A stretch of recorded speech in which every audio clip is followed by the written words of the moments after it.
هذا القرآن يوحدنا لطريق الخير يوجهنا.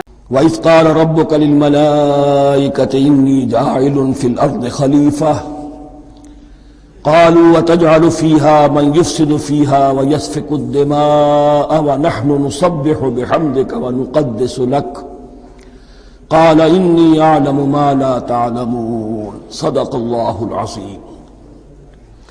رب اشرح لي صدری ویسر لي امری واحلل عقدۃ من لسانی یفقہوا قولی. جیسا کہ میں نے عرض کیا تھا، سورہ بقرہ کے پہلے 4 رکوع نہایت اہم ہیں، نہایت جامع ہیں. پہلے 2 رکوعوں میں 3 قسم کے انسانوں کی وضاحت کی گئی، 3 قسم کے کردار کے نقشے کھینچ دیے گئے. تیسرے رکوع میں قرآن مجید کی دعوت کا خلاصہ آ گیا. توحید فی العقیدہ، توحید فی العمل، یعنی عبادت اللہ کی، ایمان بالرسالت، قرآن مجید کو منزل من اللہ کلام ماننا. اس میں اگر شک ہے تو جو بھی چیلنج تھا، اگر واقعتاً تمہیں شک ہے، حقیقت میں شک نہیں ہے، لیکن جیسا کہ تم کہہ رہے ہو کہ تمہیں شک ہے تو کوشش کرو اس کے مقابلے کی ایک صورت بنانا ہو. پھر آخرت، جنت اور دوزخ، ان دونوں کا تذکرہ ہو گیا. پھر ایک خاص مسئلہ جو قرآن مجید کے اسلوب پر اعتراض کی شکل میں آیا کہ اس میں مچھر جیسی حقیر شے کا بھی تذکرہ ہے. اس کی حکمت بیان کر دی گئی کہ تشبیہ اور تمثیل میں ظاہر بات ہے کہ ممثل لہو اور ممثل بہی میں مناسبت چاہیے. جس چیز کے لیے تمثیل بیان کی جا رہی ہے، جس شے سے تمثیل بیان کی جا رہی، ان میں مناسبت ہونی چاہیے. اس میں عظیم یا حقیر کا کوئی سوال نہیں.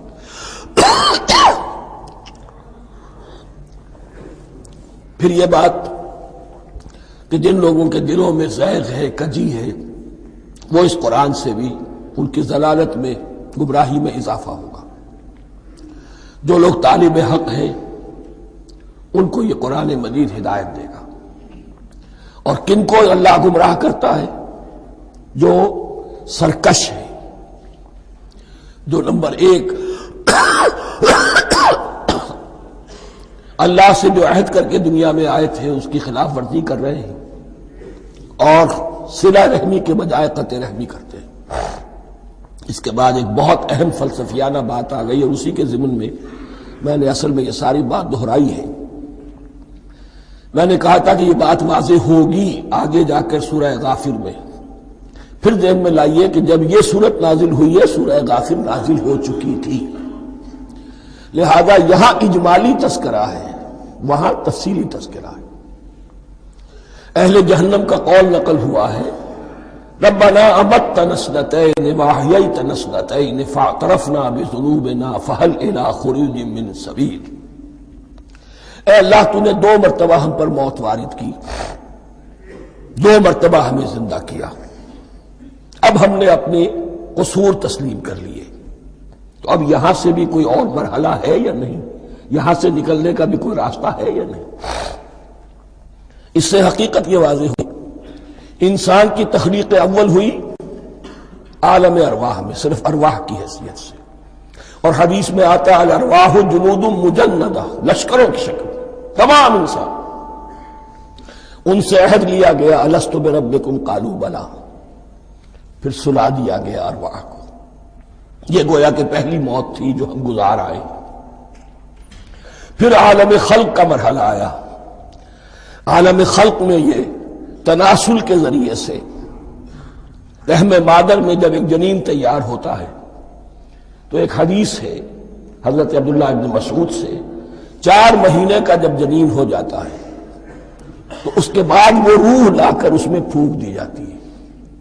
یہ گویا کہ احیاء اولا ہو گیا، پہلی مرتبہ کا زندہ کیا جانا، پہلی موت کی نیند سے جگا دیا گیا. اے تازہ واردان بساط ہوائے دل، اب ہم اس دنیا میں اس جسد کے ساتھ زندہ ہوئے. اب پھر موت آئے گی، جسد یہی چلا جائے گا جہاں سے آیا تھا، روح جہاں سے آئی تھی وہاں واپس جائے گی. ثم یمیتکم ثم یحییکم، ثم الیہ ترجعون، پھر تمہیں اللہ کی طرف لوٹا دیا جائے گا۔ یہ ہے بہت گہرا نقطہ فلسفہ دین کا۔ اس کے بعد مضمون شروع ہو رہا ہے خلافت کا، جس کا اجمالی جو ہے تذکرہ تیسرے رکوع کی آخری آیت میں آ گیا۔ هو الذی خلق لکم ما فی الارض جمیعا، زمین میں جو کچھ ہے اے انسانوں تمہارے لیے پیدا کیا گیا۔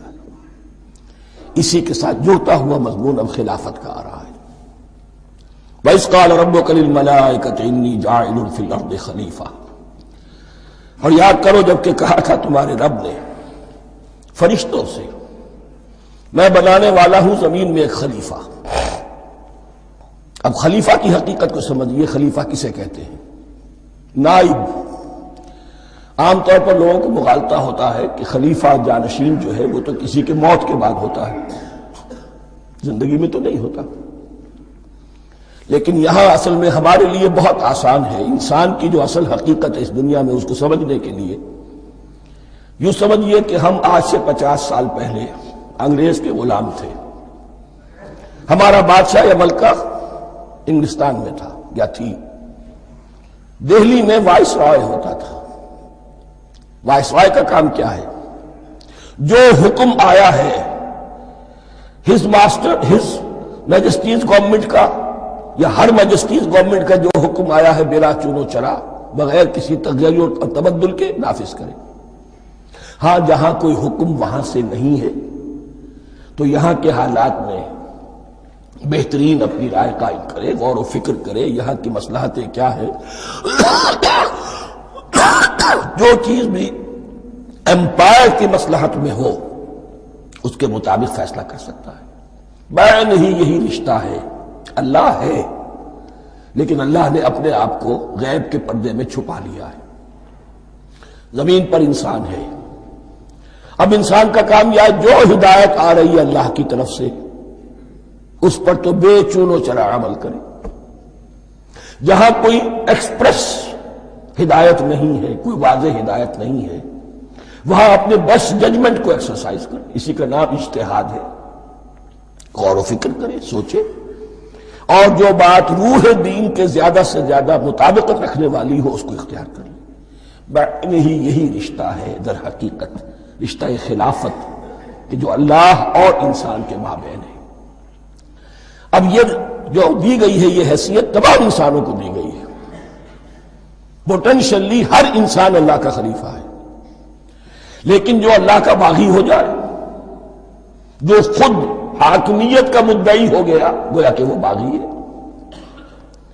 اب اگر شاہجہان بادشاہ تھا، اس کا کوئی ولی عہد تھا، اور ولی عہد جو ہے صبر نہیں کر سکتا، اپنے باپ کی زندگی ہی میں بغاوت کر دیتا ہے، حکومت حاصل کرنا چاہتا ہے، تو اب وہ کیا ہے؟ واجب القتل ہے۔ جو لوگ بھی حاکمیت کے مدعی ہو گئے، ویسے تو حقیقت واجب القتل ہے، لیکن دنیا میں مہلت دی ہے اللہ نے، یہ دارالامتحان ہے، فوراً قتل نہیں کرتا، فوراً ختم نہیں کرتا۔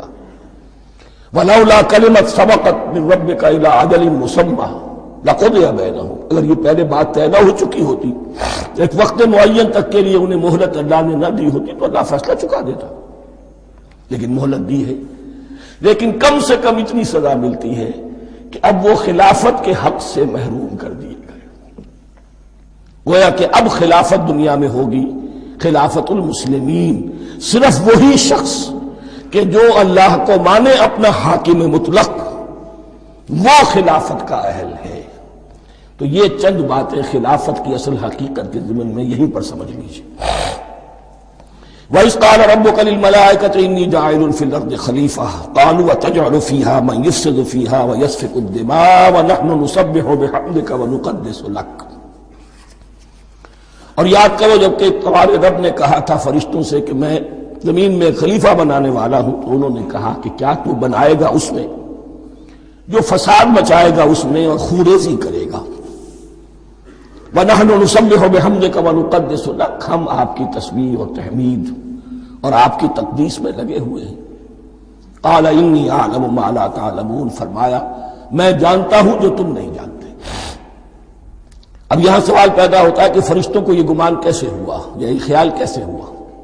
دو رائے ہیں اس میں۔ ایک تو یہ کہ انسان کی تخلیق سے پہلے اس دنیا میں جنات تھے، اور انہیں بھی کچھ اللہ نے تھوڑا سا اختیار دیا تھا، اور انہوں نے یہاں فساد مچایا۔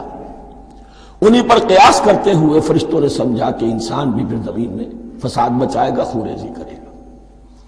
ایک دوسری اصولی بات یہ کہی گئی ہے کہ خلافت کا لفظ جب استعمال ہوا تو اس کے معنی ہے کہ کوئی نہ کوئی اختیار بھی ملے گا۔ جنات کے بارے میں خلافت کا لفظ کہیں نہیں آیا، انسان کے بارے میں آ رہا ہے۔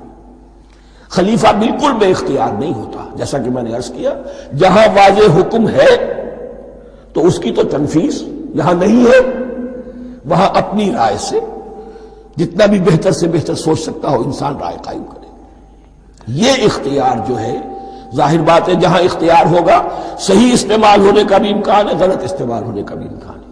اختیار تو بلکہ یہ کہ آپ کا پولیٹیکل سائنس کا تو ایکسیم یہ ہے، authority turns to corrupt and absolute authority corrupts absolutely۔ تو ٹینڈنسی کرپشن کی ہوتی ہے اختیار کے اندر۔ اس بنا پر انہوں نے قیاس کیا کہ اس میں فساد ہوگا، خوریزی ہوگی۔ اللہ تعالیٰ نے فرمایا اپنی حکمتوں سے میں خود واقف ہوں، میں کیوں بنا رہا ہوں یہ میں جانتا ہوں، تم نہیں جانتے۔ وَعَلَّمَ آدَمَ الْأَسْمَاءَ كُلَّهَا، اور اللہ نے سکھا دیے آدم کو تمام کے تمام نام۔ اب اس میں بھی ایک رائے تو یہ ہے، بلکہ اس میں تقریباً اجماع ہے مفسرین کا، کہ اس سے مراد ہے تمام اشیاء کے نام، اور تمام اشیاء کے نام سے مراد ہے ان کی حقیقت کا علم۔ ہیومن نالج جو ہے، اگر آپ اس کا تجزیہ کریں گے تو وہ یہی ہے کہ انسان ایک چیز کو پہچانتا ہے، پھر اس کے لیے ایک نام رکھتا ہے یا کوئی ٹرم اس کے لیے قائم کرتا ہے۔ اس نام یا ٹرم اور اس کے حوالے سے، اصطلاح کے حوالے سے بہت سے حقائق کو اپنے ذہن کے اندر محفوظ کرتا ہے۔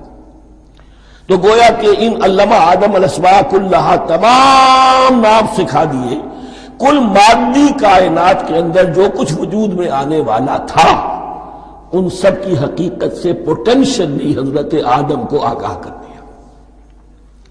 یہ پوٹینشل علم ہے، ہیومن نالج، جو ایکوائرڈ نالج ہے، جو انسان کو سم اور بسم اور اپنے اس دماغ کے کمپیوٹر کے ذریعے سے حاصل ہوتا ہے۔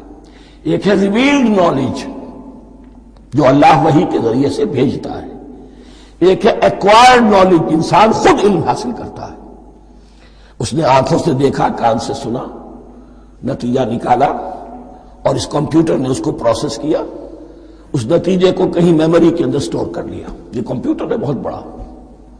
پھر کچھ اور دیکھا، کچھ اور سنا، کچھ چھو کر معلوم ہوا، کچھ چکھ کر معلوم ہوا، کچھ سونگھ کر معلوم ہوا، کوئی اور نتیجہ نکلا، اسے وہ پاسٹ میموری کے ساتھ اس کو ٹیلی کیا اور نتیجہ نکالا۔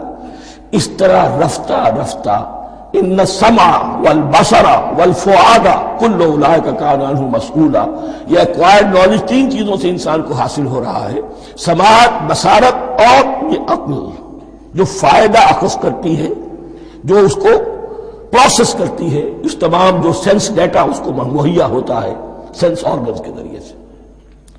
یہ علم ہے جو پوٹینشلی حضرت آدم کو دے دیا گیا۔ اس کی ایکسفولیشن ہو رہی ہے، اب درجہ بدرجہ وہ علم پھیل رہا ہے، بڑھ رہا ہے، اور بڑھتے بڑھتے کہاں تک پہنچے گا ہم کچھ نہیں کہہ سکتے۔ کہاں سے کہاں پہنچ گیا انسان۔ اس نصف صدی کے اندر علم انسانی میں جو ایکسپلوژن ہوا ہے، میں اور آپ اس کا تصور تک نہیں کر سکتے۔ اکثر بڑے بڑے جو سائنسدان ہیں انہیں تصور نہیں ہے، اس لیے کہ ایک شخص اپنی لائن فزکس کے بارے میں جانتا ہے کیا کچھ ہو گیا، یا فزکس کی بھی کسی شاخ کے بارے میں جانتا ہے، باقی دوسری جو لائن ہے اسے کچھ پتہ نہیں۔ اسپیشلائزیشن کا دور ہے، لہذا جو ایکسپلوژن کہا جائے، دھماکہ ہوا ہے علم کا، اس کا کوئی اندازہ نہیں ہے ہمارے پاس، اور کس تیزی کے ساتھ وہ چیز آگے بڑھ رہی ہے، کس تیزی کے ساتھ ایک چیز آج جو ایجاد ہوئی چند دنوں کے اندر اندر اس کے بعد اس کا نیا کوئی ورژن آ جاتا ہے اور یہ چیز جو ہے آبسولیٹ ہو جاتی ہے۔ کمیونیکیشن کے اندر جو انقلاب عظیم برپا ہوا ہے، تو آپ یہ سمجھیے کہ اقبال نے جو شعر کبھی کہا تھا کہ عروج آدم خاکی سے انجم سہنے جاتے ہیں، کہ یہ ٹوٹا ہوا تارا مہ کامل نہ بن جائے۔ اور یہ مہ کامل بنے گا کب؟ جب دجال کی شکل اختیار کرے گا۔ دجال کون ہوگا؟ جو ان تمام قواعد طبیعہ کے اوپر قابو پا لے گا، جب چاہے گا جہاں چاہے گا بارش برسائے گا، رزق کے تمام خزانے اپنے ہاتھ میں لے لے گا، جو اس کے اوپر ایمان لائے گا اسی کو ملے گا، کسی اور کو نہیں ملے گا، اس کی آواز پوری دنیا میں سنائی دے گی، وہ چند دنوں کے اندر پوری دنیا کا چکر لگا لے گا۔ یہ ساری چیزیں جو حدیث میں دجال کے بارے میں آئی ہیں وہ اسی علم آدم ایکوائرڈ نالج کے اس حد کو پہنچ جانا کہ وہ ٹوٹل مسٹریز نیچر کی جو ہے وہ اس پر منکشف ہو جائے اور ان قواعد طبیعہ کو وہ ہارنس کر لے، قابو میں لے آئے اور انہیں استعمال کرے۔ کبھی جب ہمارے کسی بہت 200-300ویں کوئی پیڑھی میں کوئی ہمارے جد امجد ہوں گے جنہوں نے کوئی چٹان دیکھی کہ گری، پتھر پر پتھر ٹکرایا تو آگ اس میں سے شعلہ نکلا، اس کا یہ مشاہدہ کافی ہو گیا آگ پیدا کرنے کے لیے۔ پتھروں کو ٹکراؤ آگ پیدا کر لو، یہ اس دور کی سب سے بڑی ایجاد تھی، آگ، انرجی۔ اب وہ انرجی کہاں سے کہاں پہنچی، وہ آگ نے بھاپ کی شکل اختیار کی، پھر ہم نے بجلی ایجاد کی، اور کب کیا ہے ایٹمک انرجی ہے اور نہ معلوم کیا کیا ہے، واللہ اعلم۔ ان تمام چیزوں کا تعلق ہے خلافت ارضی کے ساتھ، لہذا فرشتوں کو جو بتایا گیا وہ یہ ہے کہ آدم کو علم بھی دیا جا رہا ہے، صرف اختیار ہی نہیں دیا جا رہا، علم دیا جا رہا ہے۔ وَعَلَّمَ آدَمَ الْأَسْمَاءَ كُلَّهَا ثُمَّ عَرَضَهُمْ عَلَى الْمَلَائِكَةِ، پھر ان تمام اشیاء کو پیش کیا فرشتوں کے سامنے۔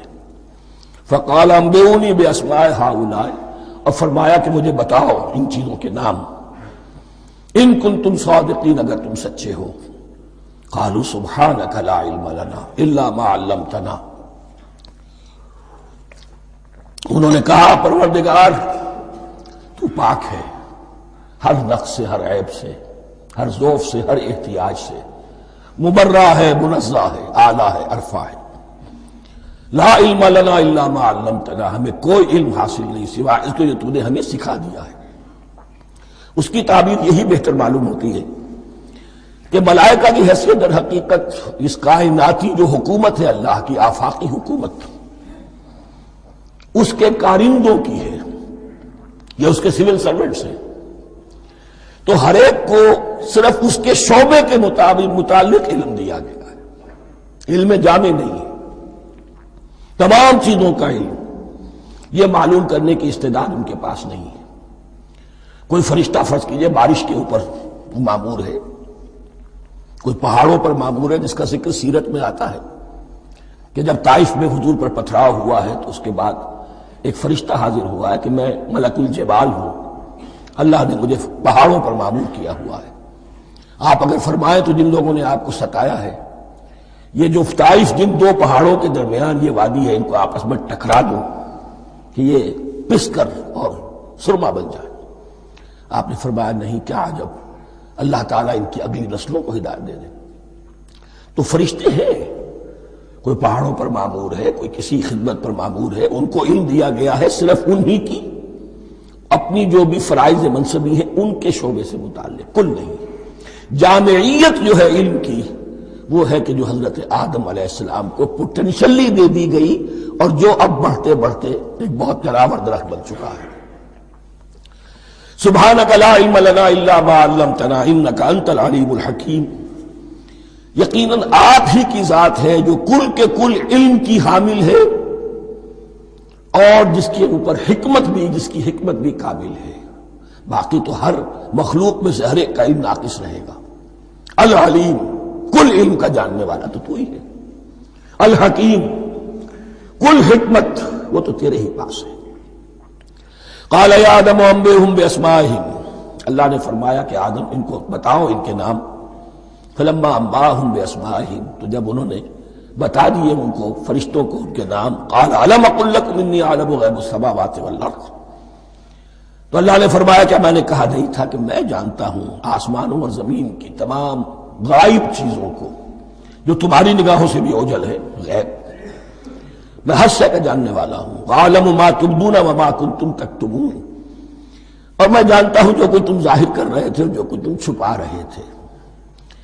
چھپانے میں محسوس ہوتا ہے کہ ان کی خواہش یہ تھی کہ خلافت ہمیں ملے،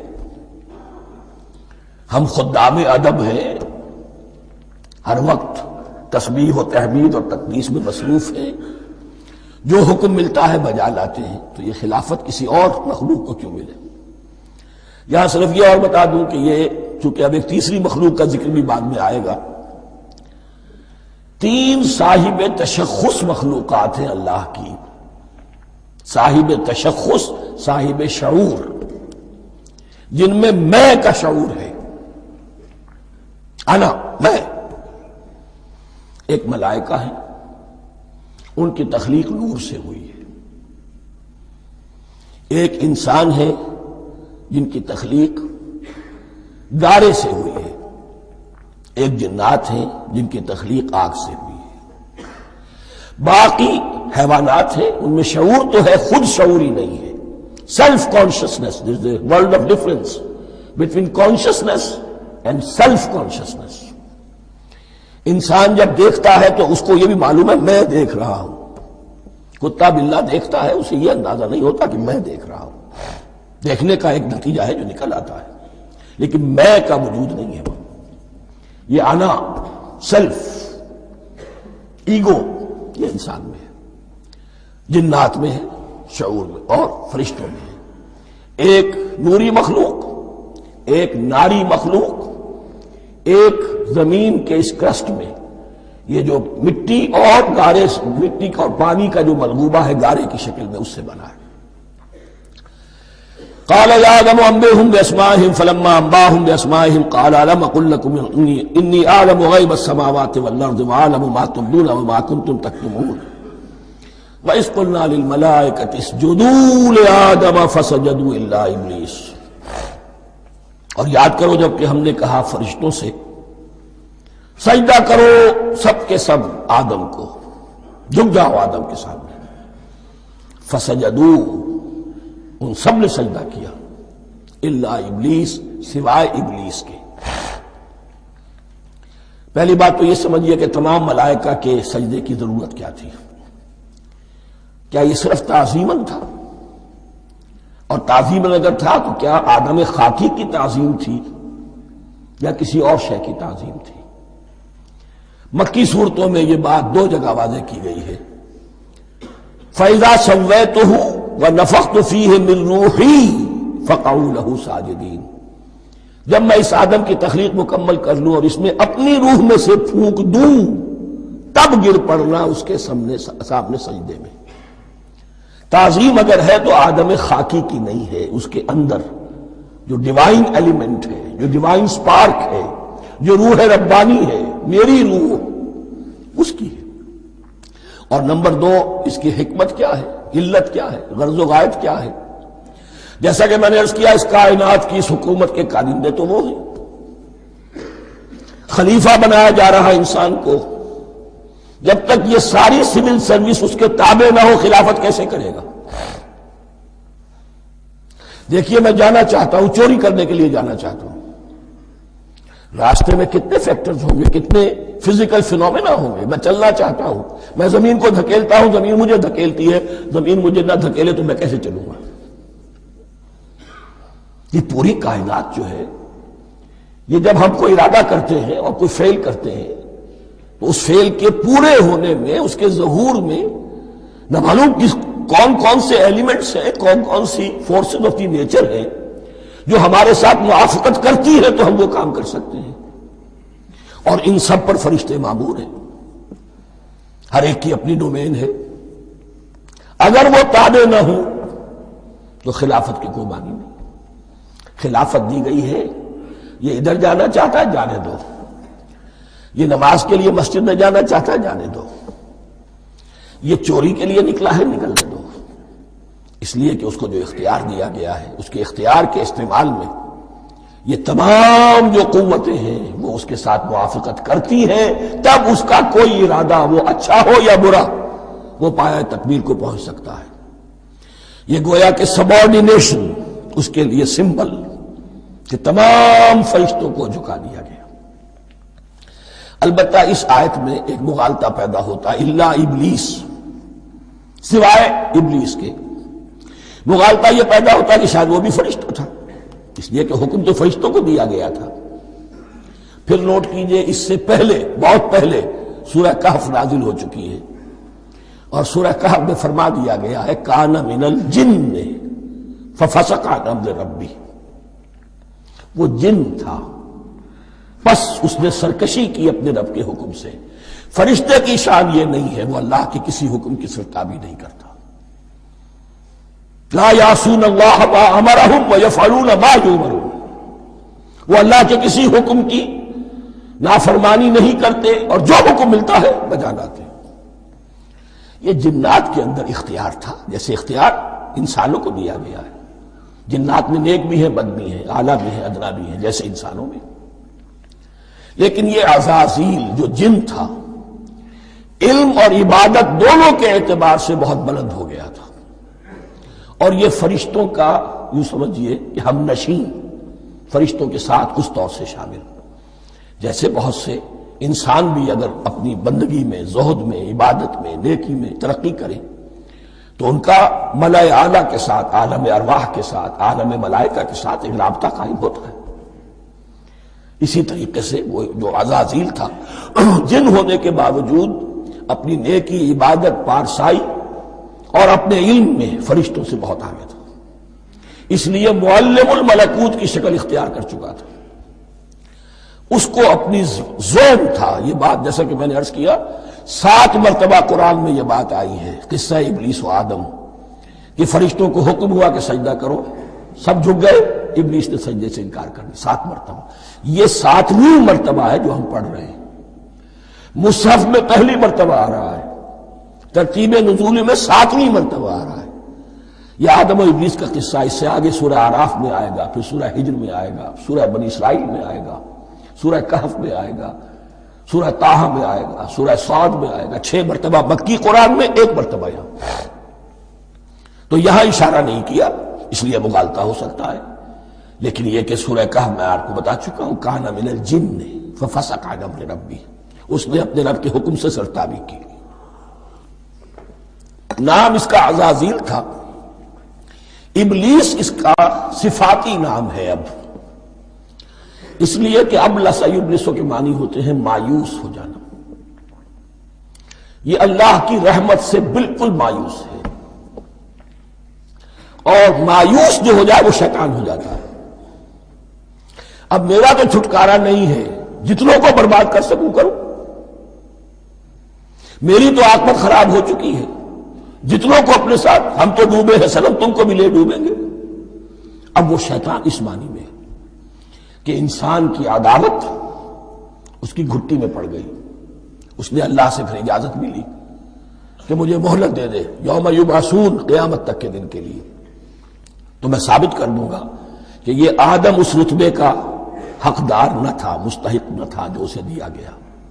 انا خیر منہ، میں اس سے بہتر ہوں، خلقتنی من نار وخلقتہ من طین، تو نے مجھے آگ سے بنایا، اسے گارے سے بنایا۔ لیکن یہ تکبر ہے در حقیقت کہ جس نے اسے راندہ درگاہ حق کر دیا۔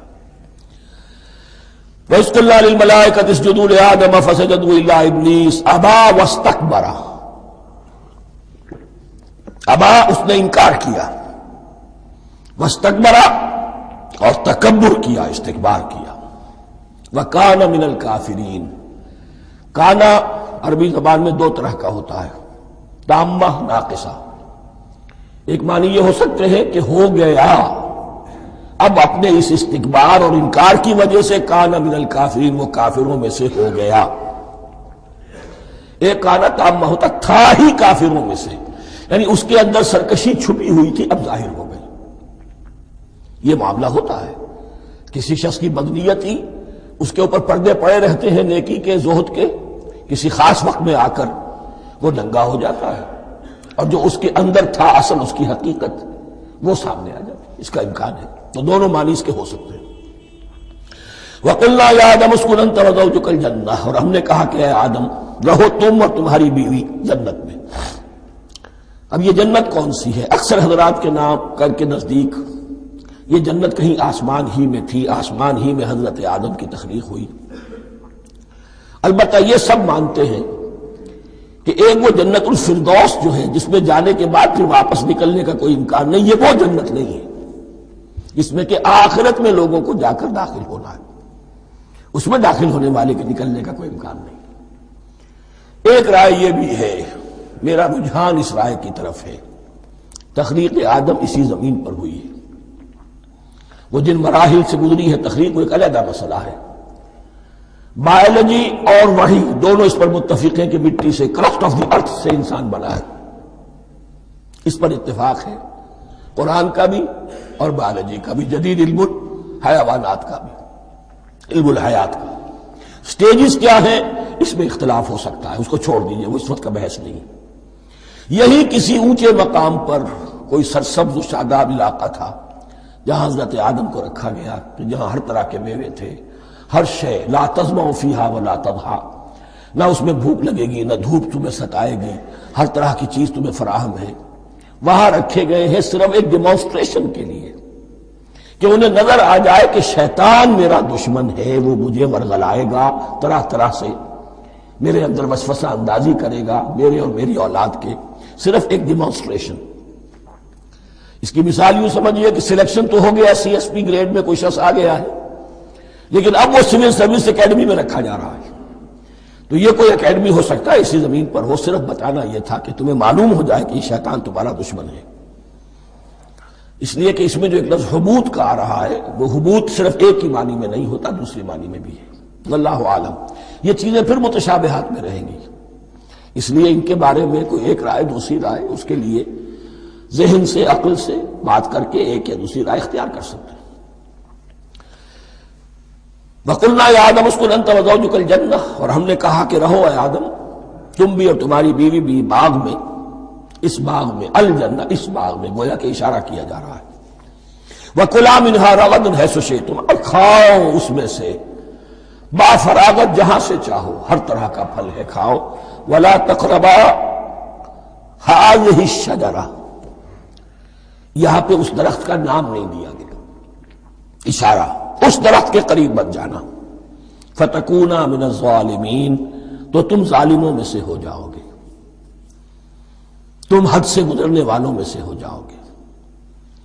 اب اس کی بھی حکمت سمجھیے کہ چونکہ ڈیمانسٹریشن کرانی ہے کہ تمہیں کسی چیز سے، ہزار چیزیں مباح ہیں دنیا میں، چند چیزیں پینے کی حرام ہیں، اب تم اگر ان ہزار مباح چیزوں کو چھوڑ کر حرام چیز کو پیتے ہو تو یہ تمہارا اختیار ہوا، جبکہ اللہ تعالیٰ نے مباحات کا دائرہ بہت وسیع رکھا ہے۔ جس سے چاہو چند رشتے ہیں جو بیان کر دیے گئے، یہ حرام ہے، محرمات ہے، ابدیہ ہیں، ان سے تو شادی نہیں ہو سکتی، باقی کسی مسلمان عورت سے دنیا کے کسی کونے میں وہ شادی کر سکتے، کروڑوں کے آپشنز آپ کے لیے خالی کھلے ہیں، لیکن پھر بھی انسان شادی نہ کرے، زنا کرے، یہ گویا کہ اس کی اپنی خباثت نفس ہے۔ ایک نہیں، دو دو، تین تین، چار چار تک شادی کرو، اجازت ہے تمہیں۔ تو اس اعتبار سے مباحات، اب یہ پورا باغ تمہارے لیے مباح ہے، بس ایک درخت ہے، اس کے پاس نہ جانا، اور درخت کا نام لینے کی کوئی ضرورت نہیں، تو آزمائش تھی نا، صرف ایک آزمائش اور اس کی ڈیمانسٹریشن۔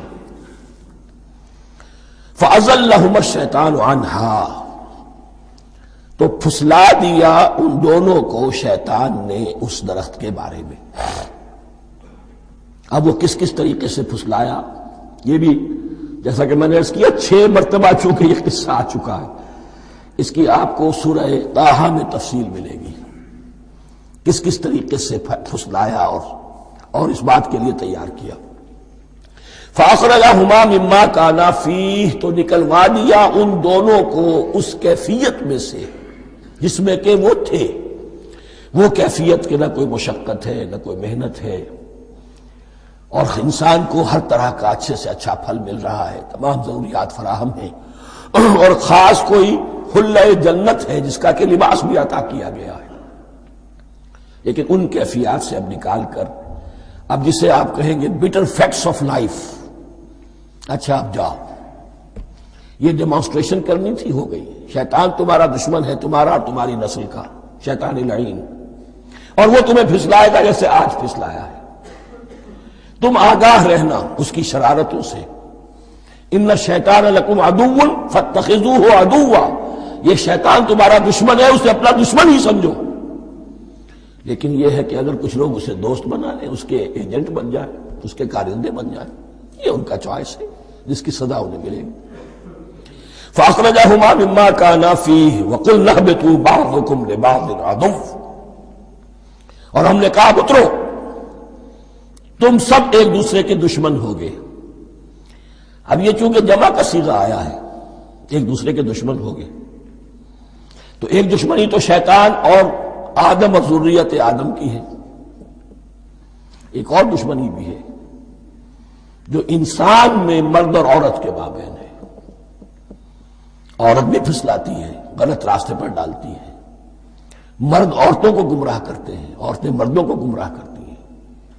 قرآن مجید میں کہا گیا یا ایھا الذین آمنوا ان من ازواجکم واولادکم عدوا لکم فاحذروہم، اہل ایمان چوکنے رہو، چوکس رہو، تمہاری بیویوں اور اولاد میں سے تمہارے دشمن ہیں، بچ کر رہو، کیپ الرٹ،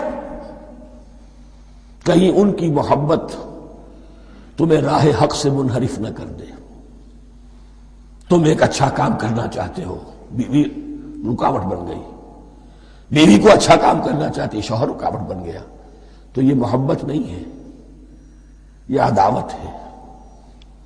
اس حوالے سے بعضکم لبعض عدو ولکم فی الارض مستقر ومتاع الی حین، اور تمہارے لیے اب زمین میں مستقر ہے، جائے قیام ہے، اور متاع ہے، ضرورت کی چیزیں ہیں ہم نے فراہم کر دی ہیں، الی حین، لیکن ایک وقت معین تک کے لیے، یہ ابدی نہیں ہے، ایک وقت آئے گا یہ بساط ہم لپیٹ دیں گے۔ یوم نطوی السماء کطی السجل للکتب، جس دن کہ ہم تمام فضاؤں کو اور تمام خلاؤں کو، تمام آسمانوں کو اس طرح لپیٹ لیں گے جیسے کتابوں کا طوبار لپیٹ لیا جاتا ہے، ایک وقت آئے گا۔ یہ تخلیق الی اجل مسمى ہے، الی حین ہے۔ فتلقى آدم من ربہ کلمات فتاب علیہ، تو سیکھ لیے، حاصل کر لیے آدم نے اپنے رب سے کچھ کلمات، تو اللہ نے ان کی توبہ قبول کر لی۔ اب اس کی وضاحت سورہ اعراف میں ہے، یہ تو چونکہ پس منظر میں وہ 2/3 قرآن موجود ہے، اس کی وضاحت کیا ہے کہ حضرت آدم میں سخت پشیمانی پیدا ہوئی ہے، میں نے کیا کیا، مجھ سے خطا سرزد ہو گئی، اللہ کے حکم کی میں نے خلاف ورزی کی، لیکن ان کے پاس الفاظ نہیں تھے کن الفاظ میں اللہ سے استغفار کریں، کن الفاظ میں اللہ سے معافی چاہے۔ اللہ کی رحمت یہ ہوئی کہ اللہ نے الفاظ انہیں خود تلقین فرما دی، یہ اللہ کی شان رحیمی ہے۔ اصل شے جو ہے وہ انسان کے اندر گناہ پر ندامت کا پیدا ہو جانا ہے، یہ اصل توبہ ہے۔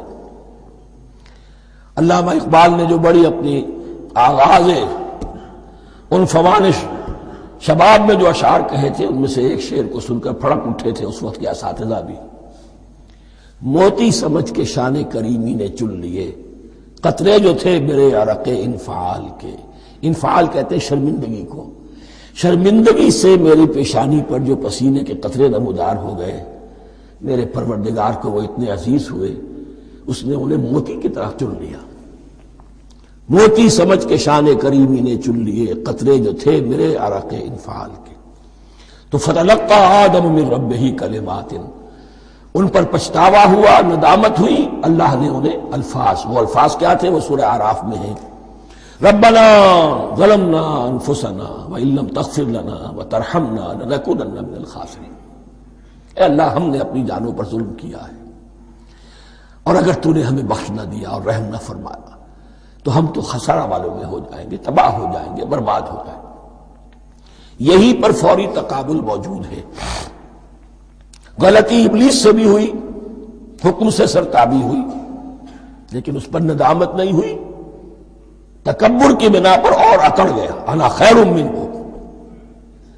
غلطی آدم سے بھی ہوئی، نافرمانی ہوئی، لیکن اس پر پشیمان ہوئے اور توبہ کی۔ وہ شیطنت ہے، یہ آدمیت ہے، ورنہ کوئی انسان گناہ سے اور معصیت سے مبرہ نہیں ہے۔ حضور کی ایک حدیث ہے، کل بنی آدم کلکم خطاؤون، کل بنی آدم خطاؤون وخیر الخطائین التوابون۔ آدم کے تمام اولاد، تمام انسان خطا کار ہیں، ان خطا کاروں میں بہتر وہ ہیں، اچھے وہ ہیں جو توبہ کرتے ہیں۔ تو یہاں حضرت آدم سے غلطی ہوئی، انہوں نے توبہ کی، پشیمانی ہوئی، ندامت ہوئی، اس نے کی اور اس پر جم گیا، اصرار کیا۔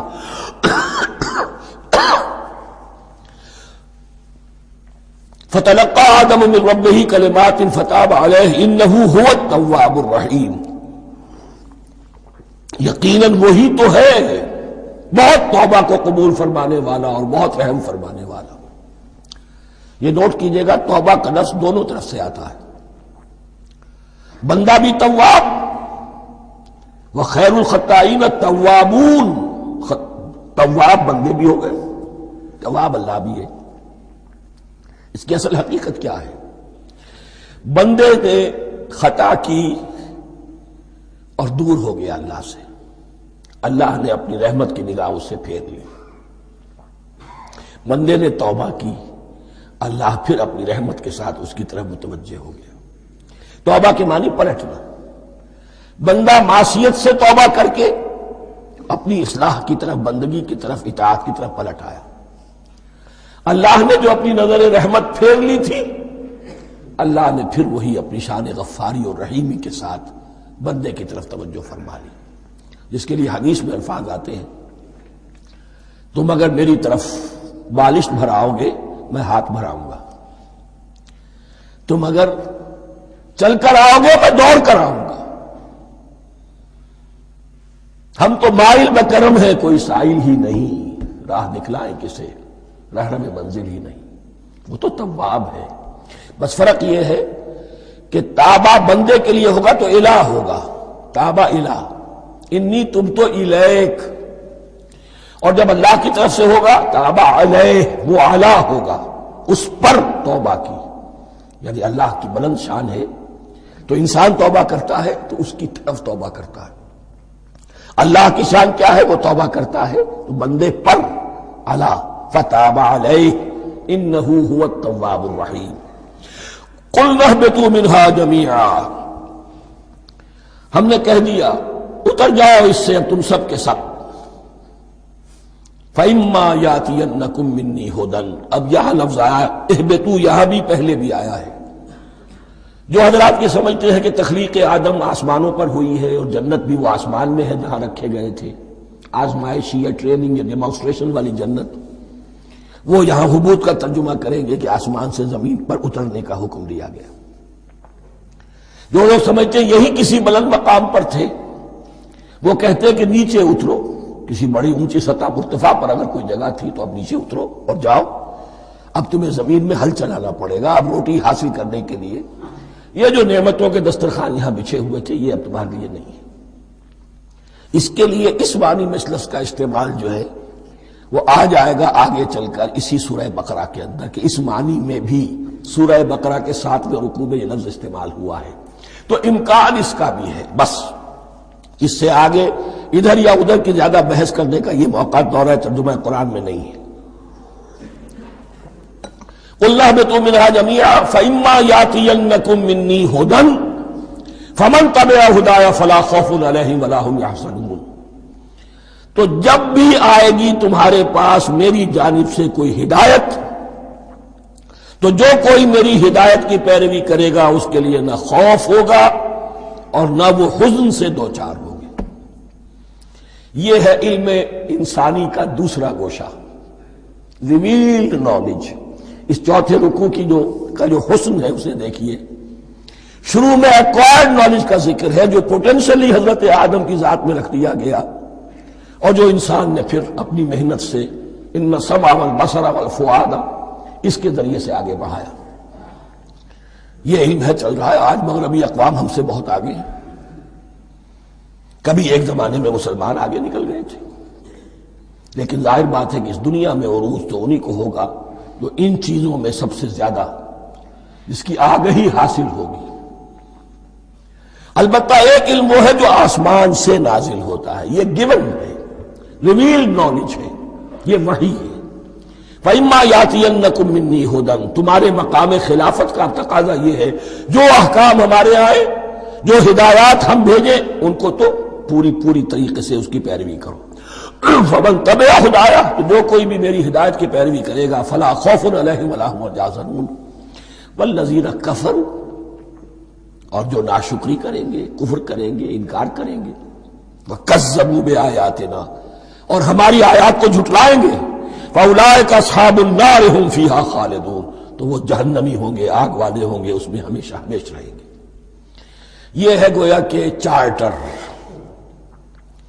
اس نوع انسانی کو جو ابدی چارٹر اللہ نے دیا ہے۔ جبکہ زمین کا چارج دے دیا گیا خلیفہ کی حیثیت سے۔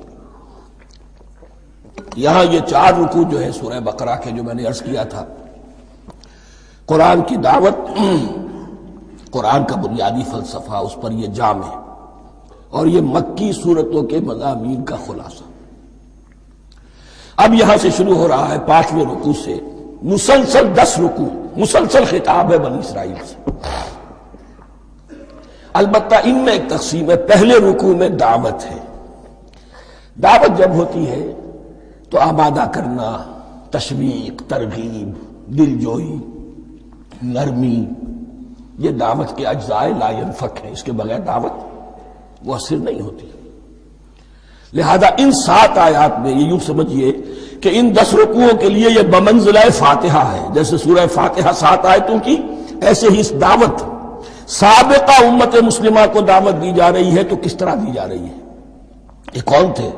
یہ بھی مسلمان ہی تو تھے نا، کافر تو ہو گئے حضور کا انکار کر کے، ورنہ وہ موسیٰ کے ماننے والے، شریعت ان کے پاس، بڑے بڑے علماء ان میں، علم کا چرچا ان میں، سب کچھ تھا، ان کو دعوت دی جا رہی ہے۔ لیکن میں اس لیے آپ کو چاہتا ہوں، اس کو توجہ دلا رہا ہوں، آج اگر مسلمانوں میں جو غافل ہو گئے، اپنی حقیقت کو بھول گئے، اپنے فرض منصبی سے غافل ہو گئے، دنیا کے اور قوموں کی طرح کی ایک قوم بن کر رہ گئے، اگر کوئی ایک داعی گروہ کھڑا ہو، کوئی جماعت، کوئی فرد، اور اس سے جماعت بنے، تو ظاہر بات ہے سب سے پہلے اسے اسی امت کو دعوت دینی ہوگی، اس لیے کہ دنیا تو اسلام کو پہچانے گی اس امت کے حوالے سے۔ فزیشین ہیل تھائی سیلف، پہلے یہ تو ٹھیک ہو، یہ کہیں پر صحیح اسلام کا نمونہ پیش کرے تو دنیا کو دعوت دے سکو گے، آؤ دیکھو یہ ہے اسلام۔ اس لیے ان کو جو دعوت دینے کا اسلوب ہونا چاہیے وہ عکس ہوگا اس اسلوب کا جو ان 7 آیات میں ہمارے سامنے آ رہا ہے۔ صبرا فإن الصبر للأحرار زاد